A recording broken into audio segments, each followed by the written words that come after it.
एक ਜਿਹੜੀ ਹੈ ਇਸੀ ਗੂਮਾ ਬੂਟੀ ਆਖਣੇ ਇਹ ਥੱਲੇ ਜਿਹੜੀ ਹੈ ਇਹ ਸਿਮਟ ਕਪੜਾ ਸਾਡੀ ਜ਼ਬਾਨ 'ਚ ਸਿਮਟ ਕਪੜਾ ਆਖਣੇ ਇਹ ਗੂਮਾ ਬੂਟੀ ਹੈ ਜਿਹੜੀ ਇਹ ਵੀ ਬੁਖਾਰਾਂ ਵਾਸਤੇ ਬੜੀ ਅਕਸੀਰ ਹੋਣੀ ਹੈ ਔਰ ਬਹੁਤ ਸਾਰੀਆਂ ਬੁਖਾਰਾਂ ਵਿੱਚ ਇਹ ਇਸਤੇਮਾਲ ਵੀ ਹੋਣੀ ਹੈ ਇਸ ਮਲੇਰੀਆ ਟਾਈਫਾइड और ਜਿਹੜੇ ਬੁਖਾਰ ਚੌਥਾ ਤੀਸਰਾ ਚੌਥਾ ਜਿਹੜਾ ਵੀ ਬੁਖਾਰ ਹੈ ਉਸਨੇ ਵਿੱਚ ਇਸਤੇਮਾਲ ਹੋਣਾ तो ये मैं जनाब आज हाज़री लवाई मेरी पहली वीडियो जी है ये इंशाल्लाह मेरे उस्ताद मोहतरम जनाब बाबा नाइम हैदर साहब ने बाबा एक्सपेरिमेंट पर जरा ना ये मैं पेश कर लगा तो इंशाल्लाह हर हफ्ते च कदी वीडियो तुसा की देसा और अक्सरी बूटियां देसा एक खासी मकदार मेरे को जंगल च मौजूद है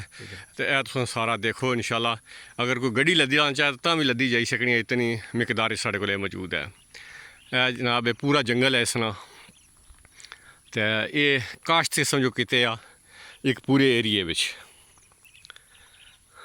तो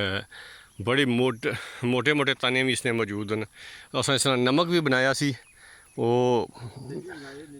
सज्जी बनाई है नमक बनाया अजे भी जरा ने इसने वास्ते वजह से कटाई शुरू की है इसनी तो इंशाल्लाह काफ़ी मकदार च कट्टे दरख्त पे इस तरह काफ़ी दरख्त उत्ते भी पे ने अगे भी कटे पे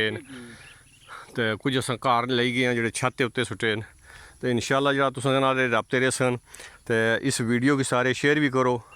तो बाबा साहब ने जरा ना चैनल है बाबा एक्सपेरिमेंट उसकी और फैलाओ चलाओ तो इंशाल्लाह दिन दुगनी रात चुगनी तरक्की करसी तुसां गी अच्छी अच्छी मालूमातां भी दित्तियां जासन तो एक इसनी किस्म जी है वो बिच पीले रंग की जी है वो एक अल्लाह की किस्म है इस बिच ही है लेकिन वो इसनी एक अलग किस्म है तो वो भी इंशाल्लाह तुसां गी जरा हर हफ्ते कोई नई वीडियो जी है वो दित्ती जासी तो अस्सलाम वालेकुम वरहमतुल्लाहि वबरकातुहू।